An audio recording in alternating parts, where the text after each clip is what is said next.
Hello guys, तो आप लोग को स्वागत करते हैं। जितने भी मेरे डियर हो, आप लोग किसी भी स्टेट से हैं, कोई दिक्कत नहीं है। एकदम ऐसे आपको मैं बताऊंगा जो आपके एक एक प्रश्न दिमाग में बैठ जाएंगे।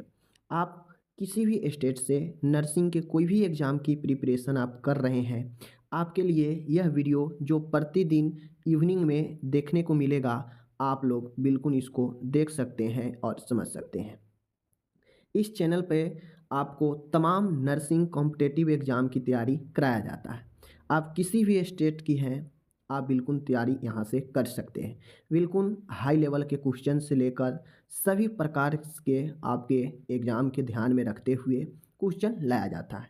लगभग नर्सिंग के हर एक एग्ज़ाम के जो सिलेबस होते हैं वो सेम होते हैं। चाहे आप फिर किसी भी स्टेट से क्यों नहीं एग्ज़ाम दे रहे हैं, आपके लिए हर एक वीडियो इम्पोर्टेंट है, क्योंकि ये नर्सिंग सिलेबस पूरे ऑल ओवर इंडिया में आईएनसी के द्वारा जो है रेगुलेट किया जाता है, आप लोग को पता है। तो फिर पूरे स्टेट में एक सिलेबस चलता है। तो अपन का चलने का यहाँ पे जो भी है देखेंगे अच्छे से। डेली आप जो है इस चैनल पर आकर शाम में इवनिंग में वीडियो आप देख सकते हो, ठीक है। चलिए शुरू करते हैं। बाकी जैसे जैसे आपका कोई बहाली आता है किसी स्टेट का नर्सिंग का बड़े पैमाने पर, तो उसका तैयारी भी बड़े लेवल पर कराया जाएगा। फिलहाल अभी हम लोग कंटिन्यू शाम के शाम ये वीडियो देखेंगे जो हर एक nursing nursing officer, ANM, staff nurse, GNM सभी एग्जाम के लिए महत्वपूर्ण है। समझ गए? तो चलिए शुरू करते हैं। जैसा कि देख सकते हो आप लोग, all states nursing competitive exam means सभी राज्यों के नर्सिंग एएनएम के एग्ज़ाम के लिए, कॉम्पिटिटिव एग्ज़ाम के लिए यह जो है वीडियो फ़ायदेमंद है। चलिए करते हैं शुरू। पहला क्वेश्चन आप लोग यहाँ पे देखेंगे, स्टरलाइजेशन का क्या अर्थ होता है। स्टरलाइजेशन की यहाँ पे हमें मीनिंग बताना है। तो आपके सामने स्टरलाइजेशन का मतलब होता है विसंक्रमण। क्या होता है? विसंक्रमण, या इसी को जो है हम लोग क्या कहते हैं, कीटाणु नाशन भी कहते हैं। रोग प्रतिरोधकता क्या होता है? इम्यूनिटी को हम लोग कहते हैं, तो ये तो होगा नहीं। टीकाकरण इम्यूनाइजेशन होता है। प्रिवेंशन होता है रोकथाम।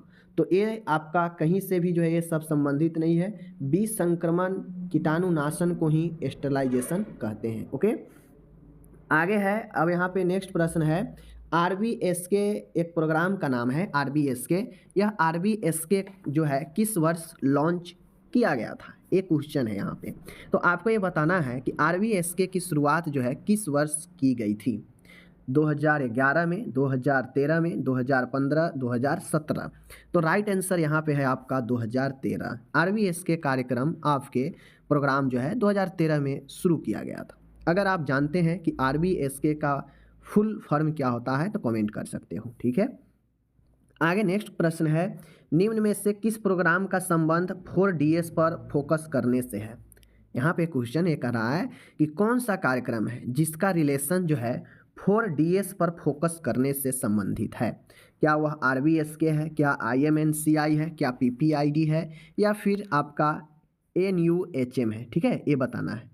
तो ये जो 4DS जो कार्यक्रम है, यह 4DS पर फोकस जो किया गया था वह आरबीएस के कार्यक्रम के अंतर्गत ही किया गया था। ओके, आगे चलने को। आगे यहाँ पे प्रश्न आपके सामने बेहतर प्रश्न है। ये भी प्रश्न है कि जननी सुरक्षा योजना के अंतर्गत ग्रामीण इलाके में जो प्रस्तुता होते हैं उनको कितने राशि दिए जाते हैं। जैसा कि आप लोग जानते हो कि अगर कोई परिवार नियोजन करवाती है कोई महिला, तो उसे जो है प्रोत्साहन राशि दिया जाता है सरकार की तरफ से, जो जेएसवाई अंतर्गत के होता है।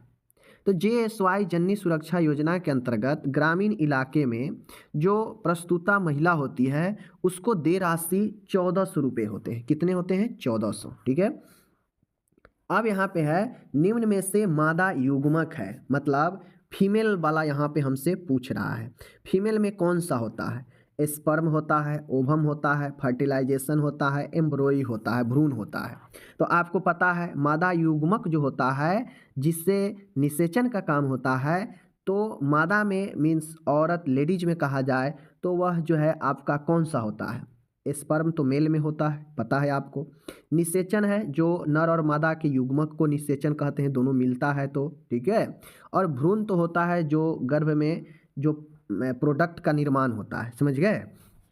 ये चीज़ें हैं। तो जो मादा युग्मक में आपके होते हैं वो होते हैं ओवम।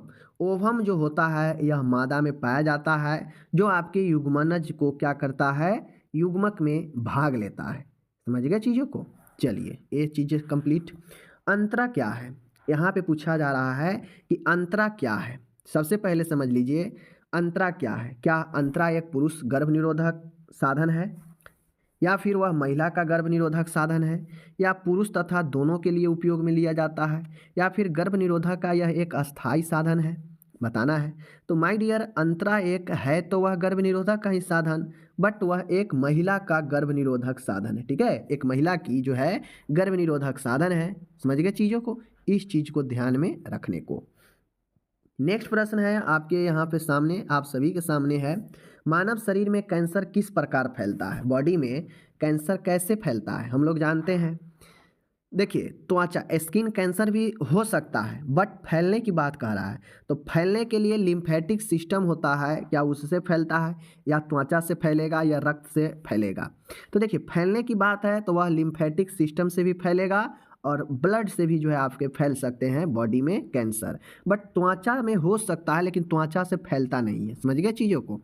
तो बी और सी आपका, ए और ए दोनों सही है, कैंसर याद रखिए। ओके, आगे है, यदि बीसीजी वैक्सीन को एट बर्थ नहीं दिया गया, मतलब जन्म के समय बीसीजी वैक्सीन नहीं दिया गया हो, तो किस एज तक दिया जा सकता है। मान गए बीसीजी वैक्सीन जन्म के समय दिया जाना चाहिए, अगर उस समय नहीं दिया गया तो हम आगे चल के कितने समय तक जो है बीसीजी का वैक्सीन दे सकते हैं, दिया जा सकता है।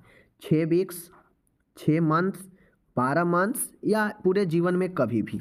तो आप लोग देखते होइएगा कि बीसीजी का वैक्सीन या तो जन्म के समय दे दिया जाता है, या फिर नहीं दिया जाता है तो जन्म के बाद जो है 12 मंथ्स यानी 1 साल के अंदर तक जो है आपके ये चीज़ें दिया जा सकता है। इतना बातें को ध्यान में रखिएगा। ओके, आप लोग कमेंट करिए कि बीसीजी वैक्सीन जो है कहाँ पे लगता है, एक कमेंट आपको करना है। ओके, नेक्स्ट प्रश्न है आपके सामने, निम्न में से cardiovascular system related non communicable disease है। क्वेश्चन यहाँ पे क्या पूछ रहा है प्रश्न कि कार्डियोवास्कुलर मतलब होता है रक्त परिवहन, हृदय परिवहन, समझ गए, हृदय संचरण से संबंधित नॉन कम्युनिकेबल डिजीज कौन सा है जो हार्ट से रिलेटेड है। तो आपको पता होना चाहिए CAD है, CVA है, डायबिटीज मेलाइटिस है, अस्थमा है। तो सबसे पहले पूछ रहा है कार्डियोवास्कुलर यानी हृदय वाहिकीय जो तंत्र है उससे संबंधित बीमारी पूछ रहा है। तो आपको पता होना चाहिए CAD को क्या कहते हैं, आपको बताना है। CVO को क्या कहते हैं, डायबिटीज मेलाइटिस होता है, चीनी रोग जिसे बोलते हैं, और अस्थमा होता है श्वसन का रोग, श्वसन कष्ट। तो CAD जो होता है कोरोनरी आर्टरी डिजीज, यह एक प्रकार का हार्ट का डिजीज होता है। CVA होता है सेरेब्रोवास्कुलर एक्सीडेंट, जिसे हम लोग स्ट्रोक भी कहते हैं।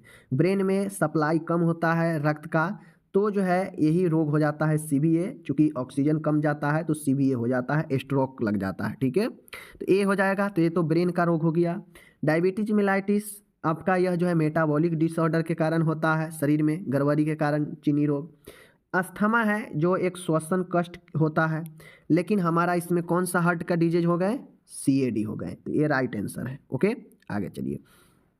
एक्यूट एक यहाँ पे क्वेश्चन है, एक्यूट MI को इस नाम से भी जाना जाता है। सबसे पहले समझिए MI को हम लोग क्या बोलते हैं, मायोकार्डियल इन्फारक्शन बोलते हैं। M फॉर मायोकार्डियल और I फॉर इन्फारक्शन, समझ गए।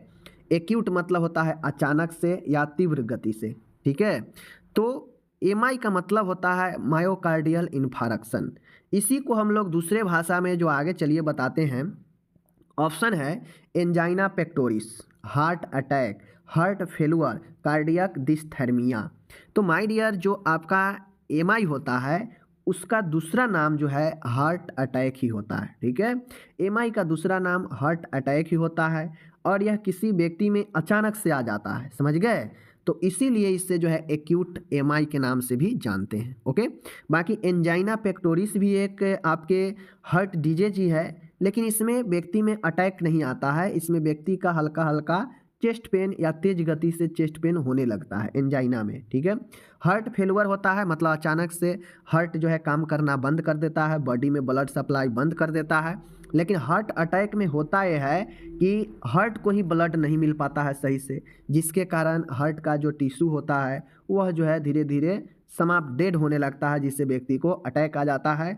और अगर उससे कुछ देर तक और ब्लड ना मिले हार्ट को, तो व्यक्ति का राम नाम सत्य हो जाता है। समझ गए? तो यही चीज़ें होता है, इसीलिए हार्ट अटैक वाले पेशेंट को हमेशा जो है नज़र से देखते रहना चाहिए जब वो सीरियस हो तो। समझ गए? ESI एक्ट का संबंध है, तो आपको एक पता होना चाहिए ESI एम्प्लॉय के लिए बनाया गया था। समझ गए? इंडस्ट्रियल वर्कर वेलफेयर से संबंधित, प्रेग्नेंट वोमेन वेलफेयर से संबंधित, HIV के रोकथाम से संबंधित, हॉस्पिटल एक्वायर्ड इन्फेक्शन की रोकथाम से संबंधित। तो ESI जो एक्ट है यह इंडस्ट्रियल वर्कर यानी जो औद्योगिक क्षेत्र में जो काम करने वाले कर्मचारी है उनसे संबंधित है। उनका क्या अधिकार है, क्या मिलना चाहिए कंपनी के तरफ से, कुछ हानि हो जाए काम करते वक्त तो उसको परिवार को कौन देखेगा, तो इन सब के लिए ESI एक्ट आया। ओके, आगे है अंधेरे में रस्सी को, रोप को स्नेक समझना। अब यह एक प्रकार के माया होता है, समझ गए, एक प्रकार का भ्रम होता है। समझ गए? अंधेरे में रस्सी को सांप समझना, रस्सी को सांप समझना। जैसे देखते भी होइएगा रोड पे एक मोटा सा रस्सी गिरा पड़ा है, व्यक्ति अचानक से चल रहा है, कुछ दूर पहले ही उससे अचानक रस्सी को देखकर ही डर जाएगा, उसे लगेगा कि सामने जो है स्नेक है। तो इस कंडीशन जब होता है तो उसे एलूजन कहते हैं। क्या कहते हैं? एलूजन कहते हैं। ओके, मेमोरी लॉस हो जाने को हम लोग क्या कहते हैं? तो मेमोरी लॉस हो जाना कहलाता है आपका क्या चीज़? एमनेसिया या हाइपरमेनेसिया या डेलूजन या एलूजन। किसी व्यक्ति में यह मानसिक समस्या है, जब मेमोरी लॉस होता है तो उसे हम लोग एमनेसिया की संज्ञा देते हैं। ओके, चलिए आगे हम लोग फिर से देखते हैं। आगे क्वेश्चन है, किशोर बालक बालिकाओं में डीवर्मिंग के लिए एल्बेंडाजोल की डोज कितनी होती है? एल्बेंडाजोल एक प्रकार का डीवर्मिंग करता है, मीन्स जो कृमि होता है पेट में कीड़ा, उसको मारने का काम करता है। और यहाँ पे पूछ रहा है किशोर बालक बालिकाओं में यह डोज कितनी होनी चाहिए एल्बेंडाजोल की। तो 2 टाइम तो एल्बेंडाजोल कीड़ा की दवाई हम लोग लेते नहीं हैं, तो गलत हो जाएगा। 200 mg OD, ये बात तो सही है, होरासेमनी भी सही है, लेकिन 200 mg होगा नहीं। 800 mg BDA तो गलत है, 2 तो ऐसे ही छट गया, बच गया 2। तो जो एल्बेंडाजोल का जो अच्छा जो डोज होता है एडल्ट के लिए, किशोर के लिए, वह होता है 400 mg OD, मतलब दिन में एक बार। HC मतलब होरासेमनी, मतलब सोते समय। ठीक है, देखते होइएगा, इसीलिए कीड़ा की दवाई सोते समय लिया जाता है रात को। ओके, 1 ग्राम में कितने मिलीग्राम होते हैं? ठीक है, तो 1 ग्राम में कितने मिलीग्राम होते हैं आपको बताना है। जिस प्रकार से 1000, ठीक है ना, 1000 ml में 1000 ml बराबर जो है 1000 ml बराबर कितने लीटर होता है, उसी प्रकार से यहाँ पे 1 ग्राम में कितने मिलीग्राम होता है, कितने mg होते हैं, इस चीज़ को पूछ रहा है। तो आपके सामने यहाँ पे ऑप्शन है 200, 360, 1000, 10,000। तो राइट आंसर 1 ग्राम में 1000 मिलीग्राम होते हैं, इस चीज़ को ध्यान में रखिए। ये सब चीज़ें आपसे पूछे जाते हैं एग्जाम में। नेक्स्ट है, ट्यूबरक्लोसिस के उपचार हेतु उपयोग में ली जाने वाली थेरेपी का नाम क्या है? क्या MDT थेरेपी है, क्या डॉट्स थेरेपी है, क्या ART थेरेपी है, या फिर फोटोथेरेपी है? माय डियर, ट्यूबरक्लोसिस TB रोग जो होता है उसमें तो हम लोग सबसे पहले डॉट्स थेरेपी लिया जाता है पहला। ART थेरेपी होता है रेट्रो जो एंटी रेट्रोवायरल जो थेरेपी होता है, ART चलता है एड्स वाले मरीजों में।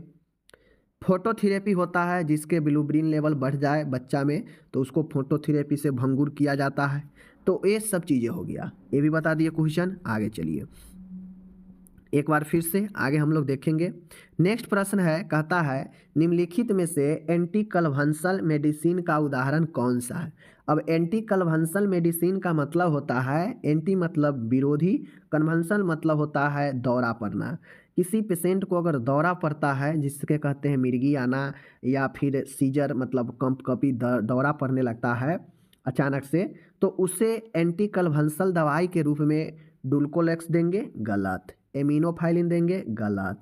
नाइट्रोग्लिसरीन देंगे, गलत। Diazepam right answer. Okay, diazepam को सीडेटिव दवाई भी माना जाता है, ठीक है। डुल्कोलेक्स आपका ये दवाई नहीं दिया जाएगा। एमिनोफाइलिन होता है, यह फाइलिन वाला जो भी दवाइयाँ होगा यह श्वसन कष्ट में, अस्थमा में इस समय दिया जाता है। नाइट्रोग्लिसरीन होता है जिसे एनजीटी भी कहते हैं, शॉर्ट में एनटीजी भी कहते हैं। यह दवाइयाँ जो है दिया जाता है किसके लिए, जिसको चेस्ट पेन हो, एंजाइना के मरीजों के लिए, तो ये चीज़ होता है। ओके, आगे चलिए आगे नेक्स्ट प्रश्न है हमारे सामने। एक और अच्छा प्रश्न है, 50% ग्लूकोज के 100 ml में ग्लूकोज की कितनी मात्रा होती है। 50% ग्लूकोज के घोल है, 100 मिली में ग्लूकोज की कितनी मात्रा होती है। देखिए परसेंट में है 50% ग्लूकोज, 50% के ग्लूकोज है, ठीक है।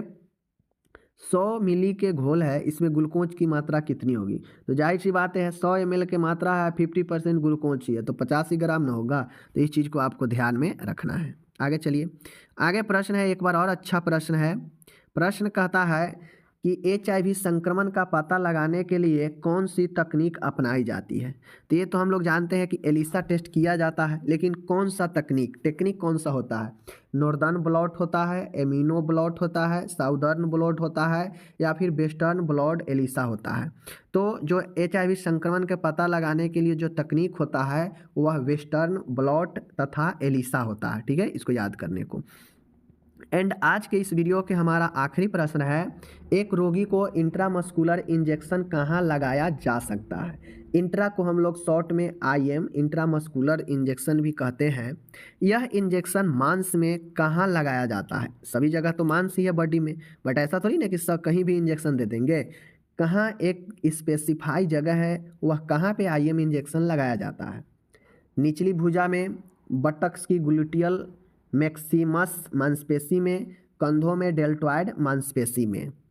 तो माय डियर राइट आंसर होगा इंट्रामस्कुलर जो है आपके ऑप्शन नंबर डी सही होगा, बी और सी दोनों में। मीन्स बटक्स के ग्लूटियल मैक्सिमस मांसपेशी में भी लगा सकते हैं, जो आप कुल्हा पर देखते होइएगा दिया जाता है, और कंधा में डेल्टॉइड जो मसल्स होता है वहाँ भी दिया जाता है। समझ गए। तो इस प्रकार से मैंने आज आपको 20 प्रश्न, अच्छे प्रश्न मैंने किया। यह सभी के सभी प्रश्न आपके किसी भी स्टेट के लिए बहुत खूबसूरत प्रश्न है, जो आपके प्रतिदिन इवनिंग में देखने को मिलेगा। उम्मीद करते हैं आप लोग आइएगा और डेली जो है आप इस चैनल पर, मेडिकल नर्सिंग के चैनल पर आकर लाभ लीजिएगा अच्छे प्रश्न का, और नॉलेज को बेहतर कीजिएगा। जब भी आपका एग्ज़ाम होगा मदद देने वाला ये सभी प्रश्न रहेगा। बाकी जैसे ही बहाली आएगी उसका स्पेशल क्लास शुरू होगा। अभी आप लोग नॉलेज के लिए ये सारे प्रश्न शाम में आकर देख सकते हैं, आपको निमंत्रण है। ओके, विदा लेते हैं। चलिए मिलेंगे फिर से अगले कल वीडियो में, तब तक टेक केयर, धन्यवाद, बाय बाय।